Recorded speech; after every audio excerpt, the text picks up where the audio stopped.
All right, guys, don't forget to come out and check us out tomorrow, Sunday, the 27th at 2 o'clock. We will be having a grand opening of the new No Solutions production studio. The address is 11242 Strangline Road, Lenexa, Kansas, 66215. It's just south of College on Strangline Road. We're going to have face painting and vendors, food vendors, the radio station, news. We're going to have a live band. I mean, it's going to be a lot of people out here. Who knows who's going to show up, man? I mean, this is going to be one of those events where we might even get a couple of special guests out here. A city, people that the city know. So come out. Help us, help support our cause. Come out, check the studio out, man. We're even going to have live sit-ins where you can sit in and see how the production, how production goes in the studio. So, man, come out, check it out. Tomorrow afternoon at 2 o'clock, 11242 Strangline Road. See you there, bud. Good morning, people. And welcome to Your Morning Cup with Chuck, where I help you get inspired, educated, and motivated to a point where all you think is positive thoughts, baby. And positive thoughts create positive action. Welcome to the First Cup KC. This podcast is powered by Podcast. Welcome to another episode of the First Cup KC. Today, I have boxing coach, physical trainer, dad, child mentor, and community volunteer, Master Melvin Wesley on the show. What's good, Coach? What's good? Can't complain at all, man. That's what I'm saying, man. Sure. You out here doing it, man. You've been doing this for a long time. I've been doing it for years, man. Yeah, man. That's glad to be here. That's what's up, man. I remember when I first met you. It was over at the Turner Rec Center. Yeah. You were over there with Big Ron, Dana. I'm trying to remember the other guy that used to come by all the time with y'all, but you was ferocious with the training. Yes, sir. Very ferocious. So what got you in boxing?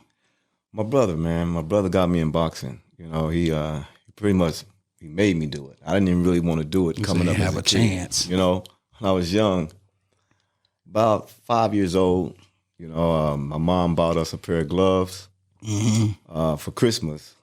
And my older brother, Curtis Wesley, he made us all do it, man. You know, he beat us up for years, you know. So, you know, for some reason, he wouldn't let me stop, you know. He would let my brother Vonzel and my other brother Charles, he would let them go on, man. But for some reason, seen something in you. Yeah, every day he had me going. And I mean, I would come home from school like, oh, man, I got to go home and deal with him again. And he would throw me in the room and throw the gloves, and he would put the knife at the top of the door so I couldn't get out. I couldn't get out, you know. So I couldn't reach it to let myself out, you know. But sometimes I would even go to the floor, man, and try to ball up so I didn't have to do it, you know. But he would just put the gloves on and start punching me anyway, you know. And then eventually I get a little mad, and I start throwing punches without the gloves. So he'd throw his gloves off like, okay, either we're going to go without the gloves or you're going to put those gloves on, you know. So I put the gloves on, and he wore me out for years, man. So what made me realize that I was pretty good was when I got in the ring with all my friends, or I would spar with my friends or my brother's friends, and I was cleaning them up. He was the only one I had problems with because, you know, he was about 6 years old. I'm from 5 and he's 12. Yeah. There's nothing I can do. You know what I mean? So he put it on me for years, man. And then eventually I decided I wanted to go ahead and do it. And then that's when he stopped. He wouldn't do it no more. So when I hit 16, I was like, okay, I'm gonna go to the gym, man, because it's in me now. Say go to the gym. He beat it in you. Man, he beat it in me, man.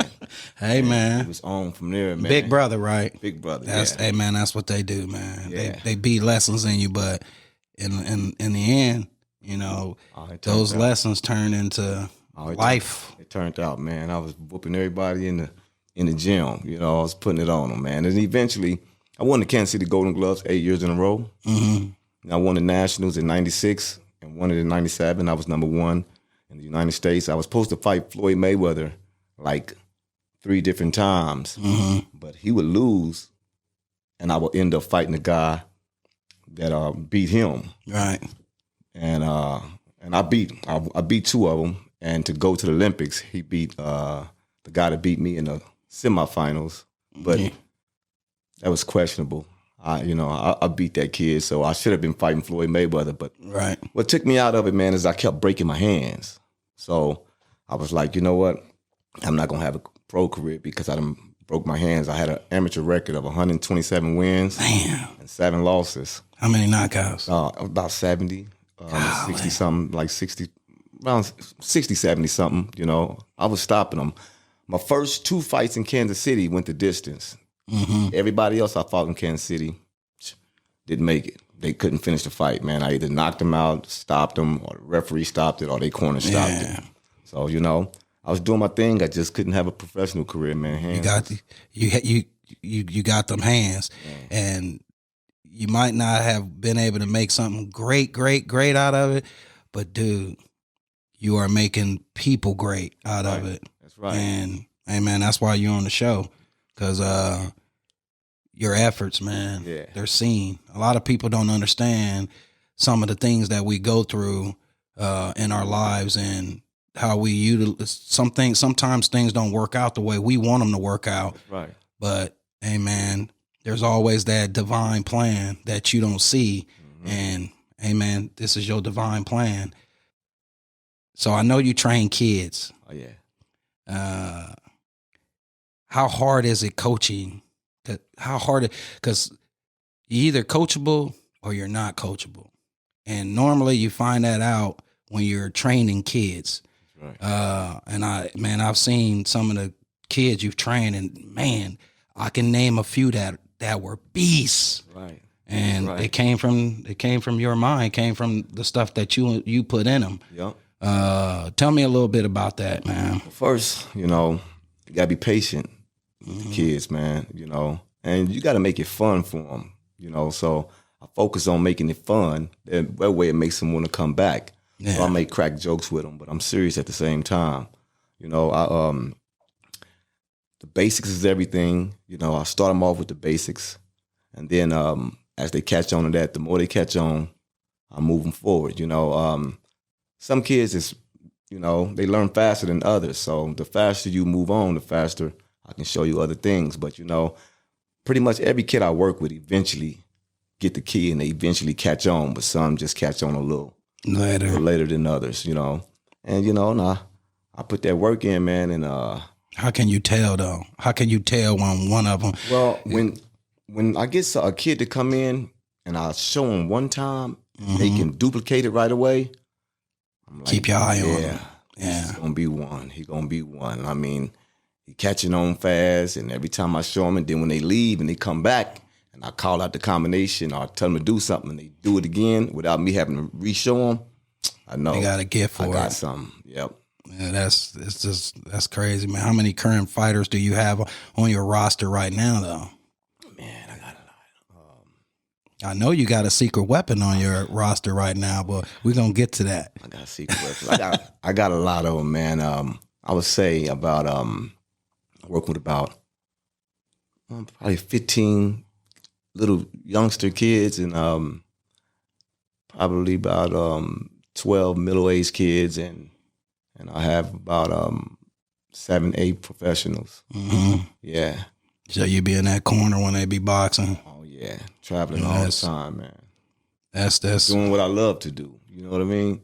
So it's much better. It's not work to me, man. And this is all I do. I don't have another job. Like most coaches, they work a job and then they go to the gym. Yeah. Me, I'm in the gym from this morning. This is you. Yeah. This is you. Oh, I know. Tonight, man. And like I said, I just want to, I got some questions, but I don't want to say them I got to go in order with these things because, man, you working with these coaches, man. I know you got to work with a lot of coaches. I know you're in and out a lot of gyms. So the boxing community here in the Kansas City area, I don't know one boxing gym that don't know Master. I don't know one boxing gym that ain't gonna know who you are. I don't even know too many big time fitness centers that don't know who you are. Right. So I am gonna give a shout out to Pound for Pound because they go hard and they've been going hard for a long time. You guys have brought out a lot of fighters, man. A lot of fighters. Any big fights coming up?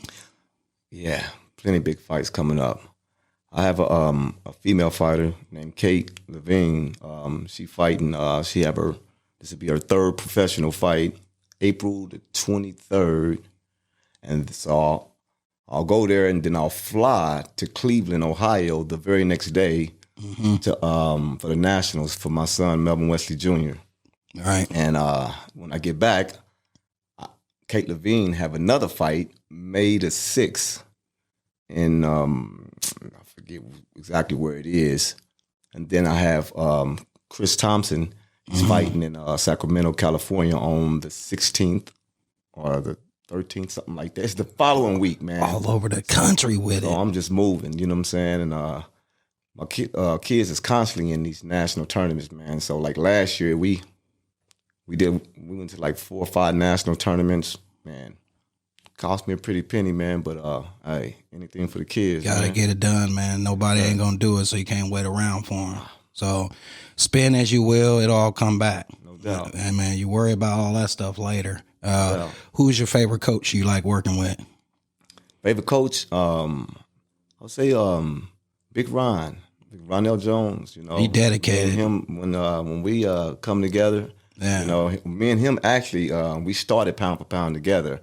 We started together, but we was in Missouri, but you know, he's more in Missouri and I'm more in Kansas. So most of my clientele, because I do a lot of private lessons, you know, Right. so most of my clientele is in Kansas and most of his is in Missouri. So a lot of my people didn't want to come to Missouri and a lot of his people didn't want to come to Kansas. So we kind of went our own ways, you know, to But y'all still, we can grow, but we talk all the time, man. Yeah. I go to his gym, he come to my gym, and you know, man, y'all stay dedicated to this, man. Y'all been doing this for a long time. years, man. Some people get tired. Some people go about you elevate and go somewhere different. But y'all taking the game that y'all in and elevating what y'all got, right here in your face. So Yes, sir. I have a lot of coaches, man. They tell me that, like, man, I try to do what you do, and do it all day, but they were like, I don't see how you do it all day long, man. Yeah. It breaks me down, it wears me out. I'd be so tired and I just can't do it. But when it's in your heart and when you love it, man, it's when it's a not passion, work, you know bro. what I mean? Yeah. Passion is totally different. Yes, When you sir. got a passion for something, ain't nobody gonna tell you nothing different. Right. Ain't no sickness gonna slow you down. Ain't no injury gonna stop you. You gonna find another way around it, but you gonna make it. You're gonna make it happen. Got to. So it takes a special kind of person to train the youth. And you have to have some pretty good patience nowadays to be a coach. What would you say is your main drive? What would you say is your main motivation to do constantly what you do on a daily basis? Well, it's the kids, man, getting them off the streets, you know what I'm saying? Making sure that they not in trouble, have them something to look forward to, because I know how it was when I was coming up. Yeah. And it wasn't very many people like what I do, doing what I do, when I was younger. So you had nobody to look up to. Right. So I was like, somebody got to be there for these kids, man, and when they get there, that's why I said I make them love it, I make them smile and make it fun for them, and it makes them want to come. So when they get out of school, they want to come see Master Melvin because, I'll crack jokes with them, but I'm going to show them something, man, that's going to stick with them forever. You know what I mean? See, when you have a coach that knows that what the kids need and you giving it to them and they accepting it, they accepting it because they know it's coming from your heart. Oh yeah. And that's what makes it easier for them to become addicted to your program when they know that what you're doing has a passion behind it and it's gonna help them out.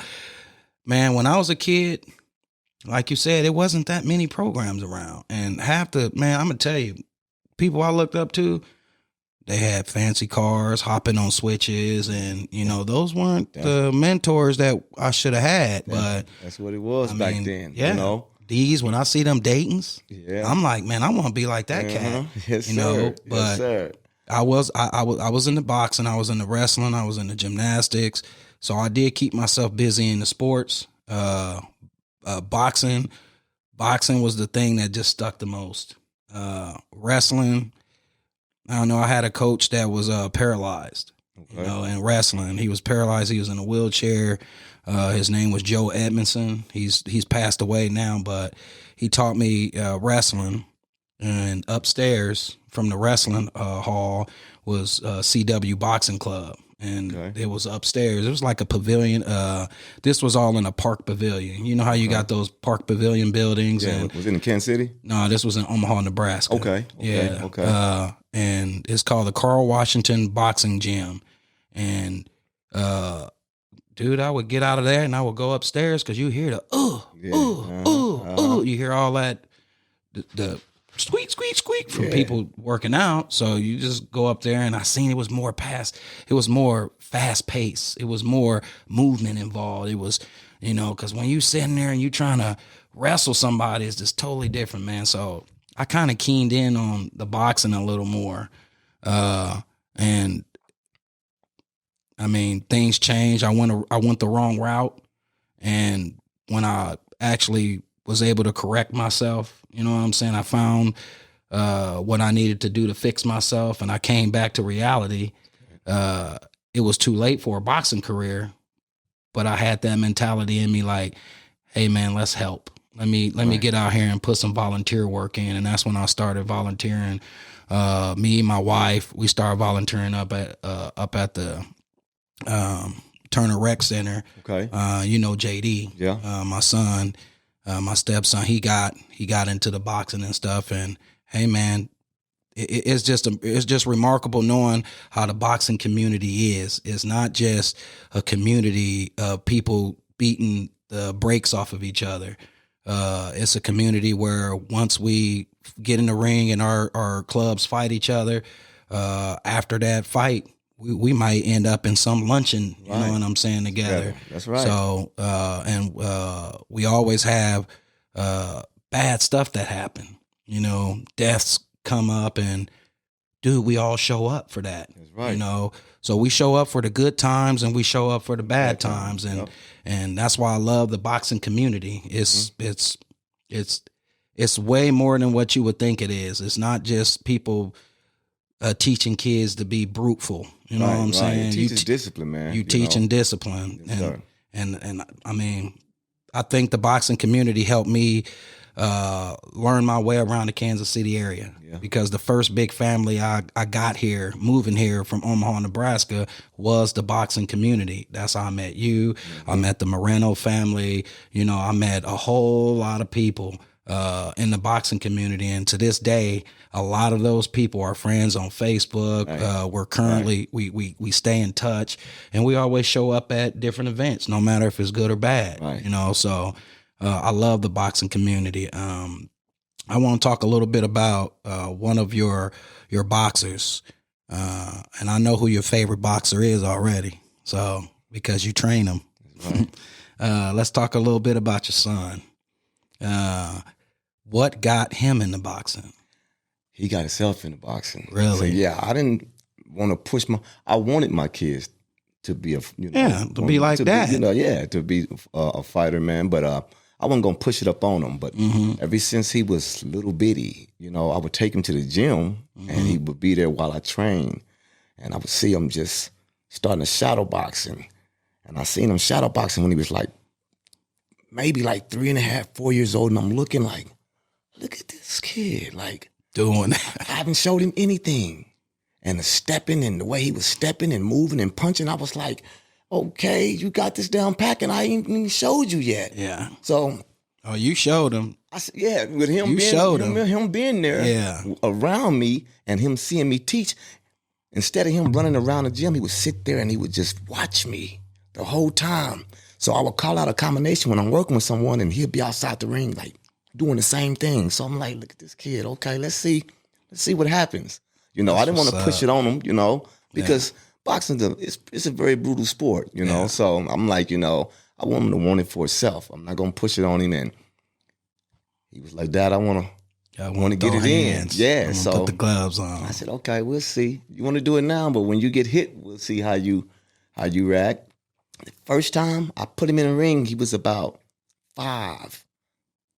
And he act like when he got in there, he kind of act like he didn't want to do it because he kept looking at me. Yeah, he kept looking at me, but he was whooping the kid, but he kept looking at me. And I'm like, don't look at me, look at him. Yeah. You know, so while he's looking at me, the kid would hit him, and then he would turn around and hit him back, beat him up. Then he'd look at me again. I'm like, son, don't look at me. Yeah. So from there on, I was like, okay, well, maybe he see what it's like getting hit. So I was like, I'll just leave it at that.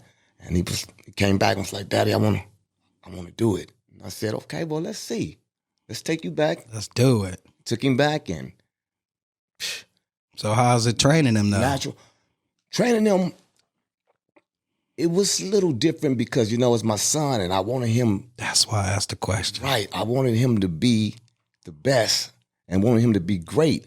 But, you know, I didn't want to feel like I was forcing it on him. But I'm going to be honest, I was a little harder on him because that's my son, you know, and you getting in the boxing, you got to know what you're doing, man. I don't want you to get hurt, son. Right. I want you to go out there and make daddy look like a star. Right. So, and I wanted to prove it to everybody like, okay, so for all the kids that came and fought for me and did it for a little while and stopped, now you're going to see when you stick with it, what it do for you.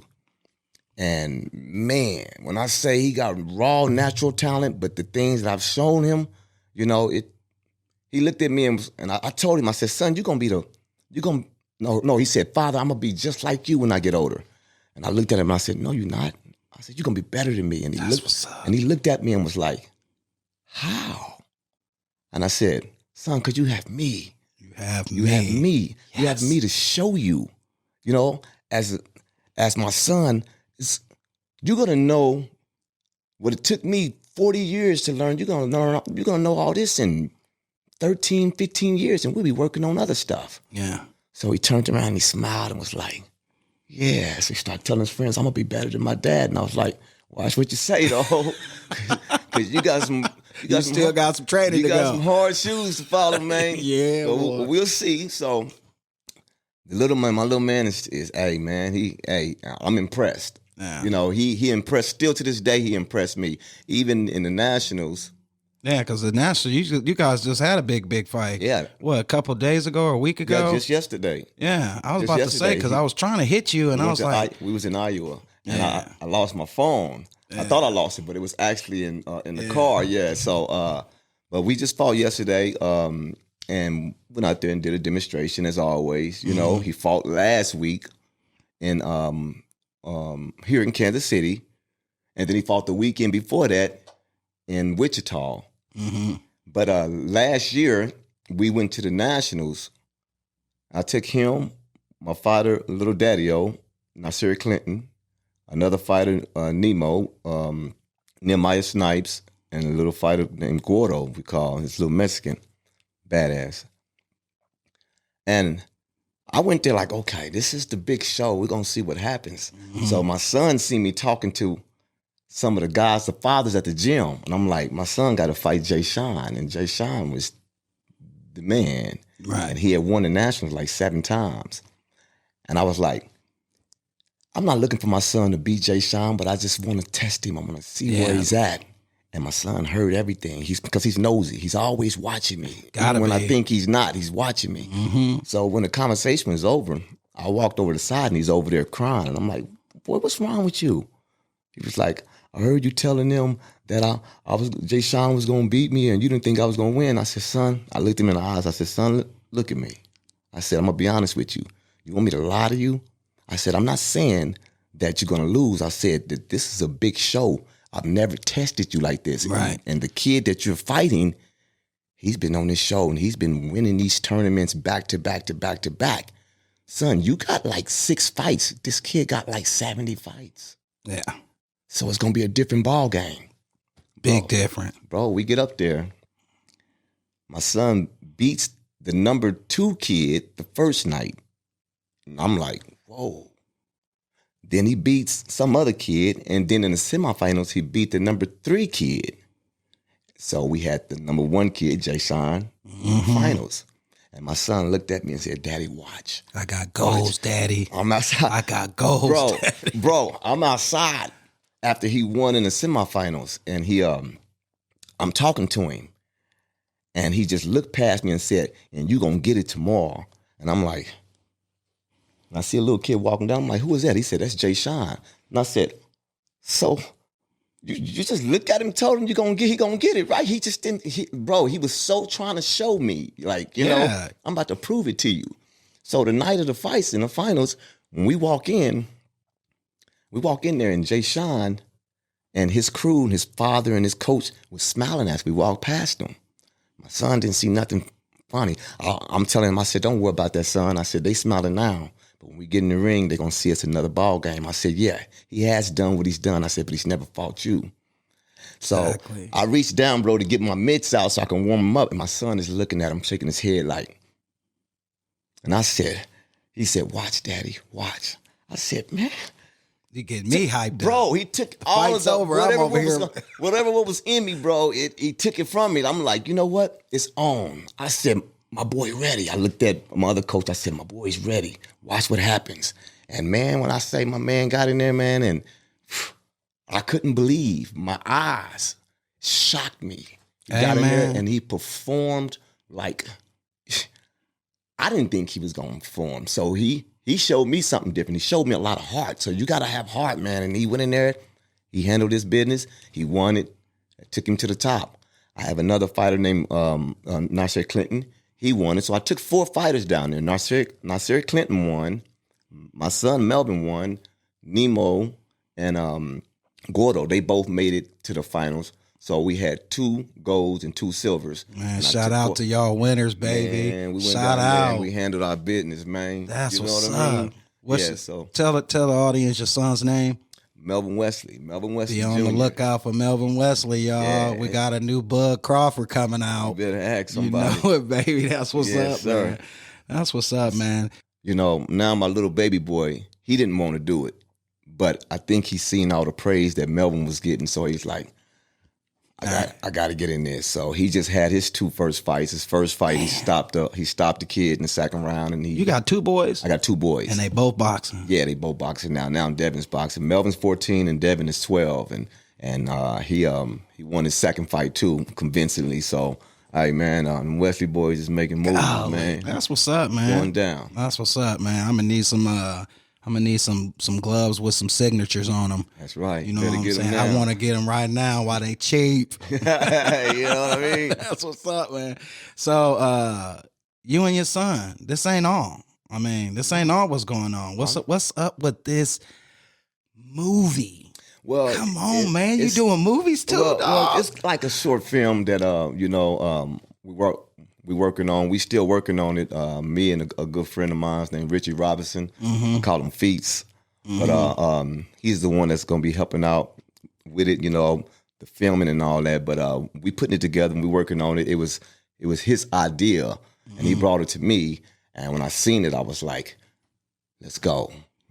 So we still putting the pieces to the puzzle together. So it's a father and son short film about the journey from is this gonna highlight part of your career and then lead into your son's career So it's a boxing movie. About me, and it's gonna be about basically how my son basically just like how he fell in love with boxing when, like I said, I didn't like it, man. When I was his age, I didn't want to do it, but my brother made me do it, and then I eventually fell in love with it. Like you said, he beat it in me. Yeah, I didn't have to do that with little Melvin. He had a passion already, and being the fact that I knew for a fact I was going to be a world champion.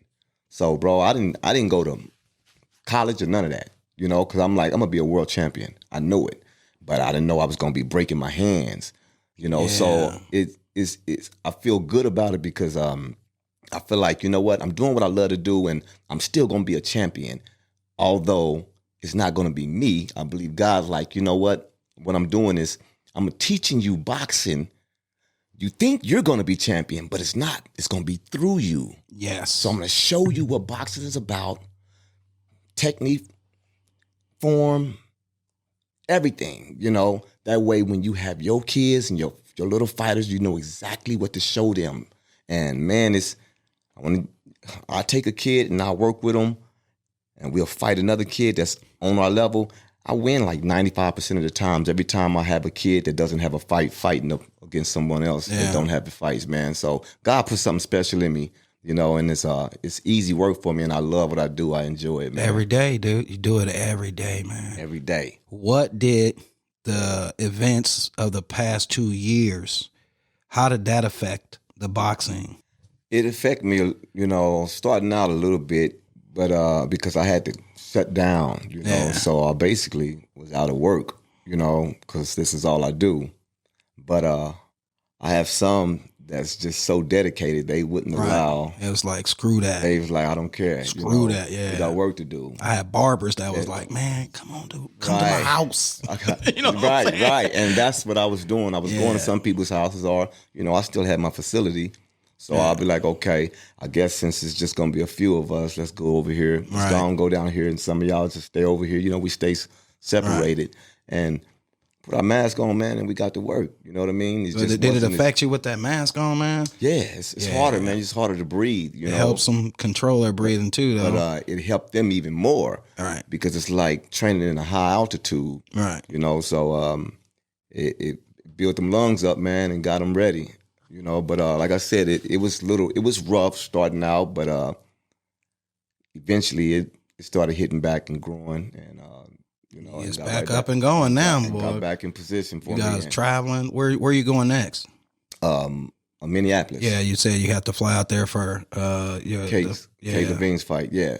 Then was that the one that you was with last Monday? The one with the braids in her hair? Yeah.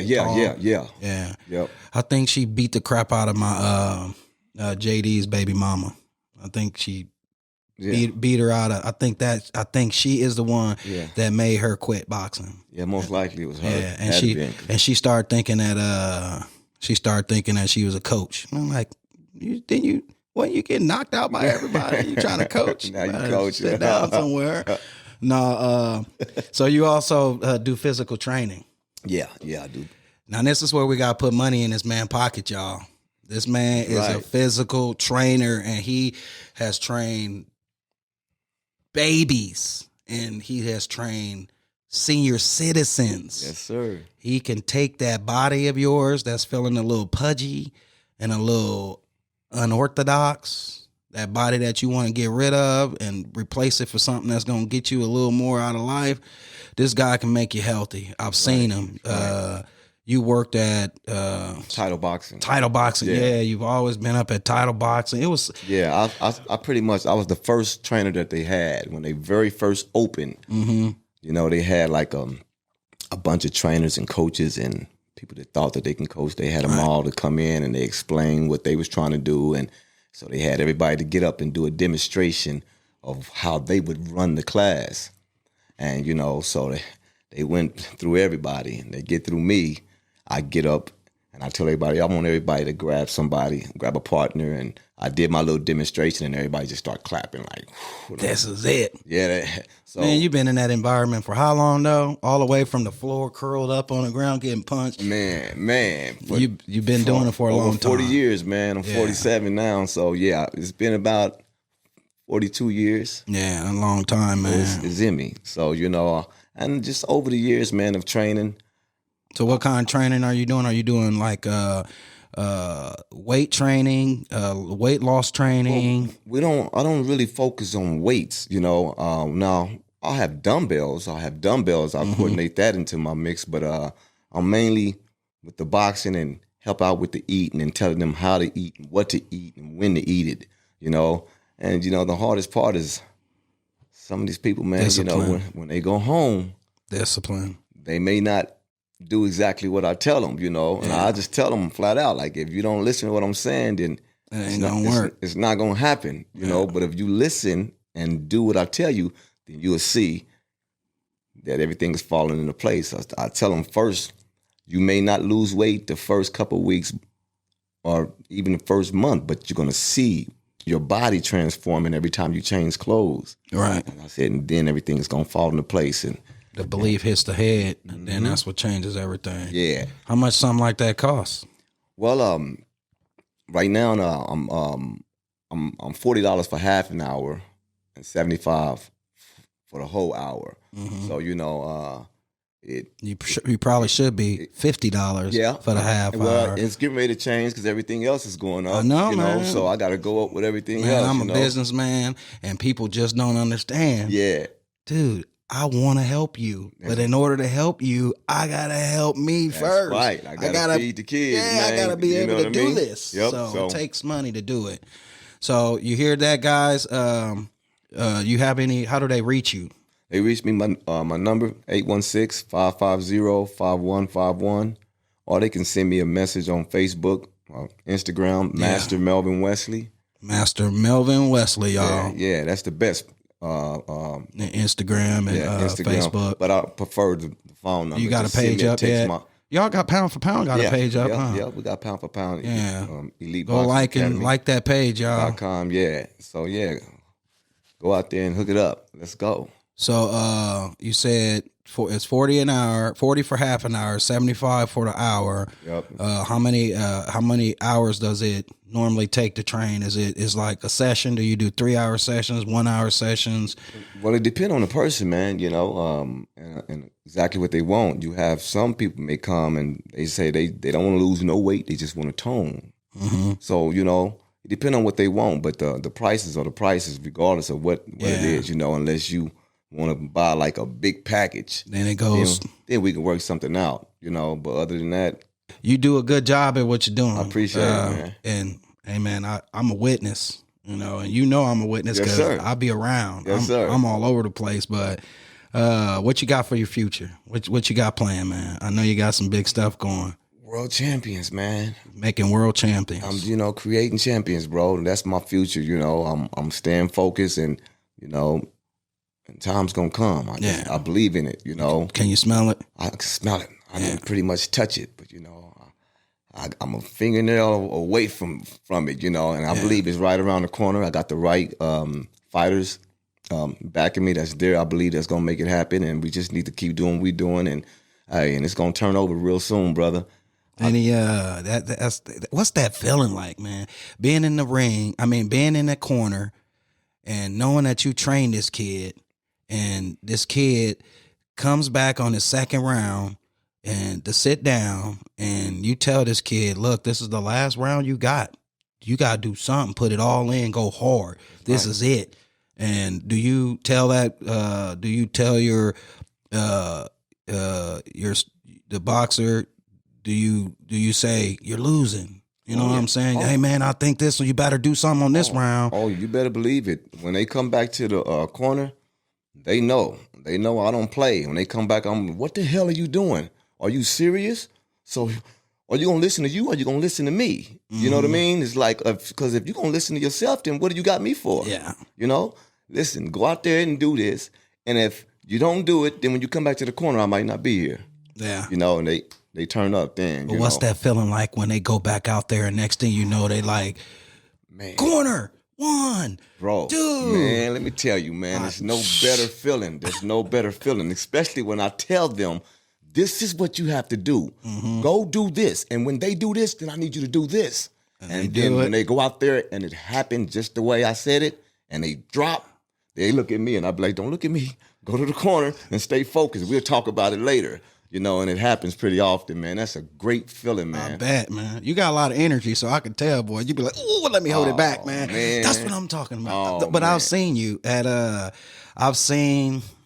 what was that? That was Silver Gloves. Mm-hmm. Silver Gloves out at the KCI Expo Center a couple years ago. Mm-hmm. You guys had a couple fighters out there. It was a lot of energy. You guys had a lot of energy over there because y'all had people coming through with them belts. That's right. How many belts your kid got? Oh man, I done lost count. That's what I'm talking about. I done lost count. He get a belt. I done lost count. Man, you got room for them belts? I got to make room for boxes them. For them? Stages? Nah, well, they just all over the place. But I'm waiting, to move in the right. Me and my girl, we about to move. Try to get something bigger.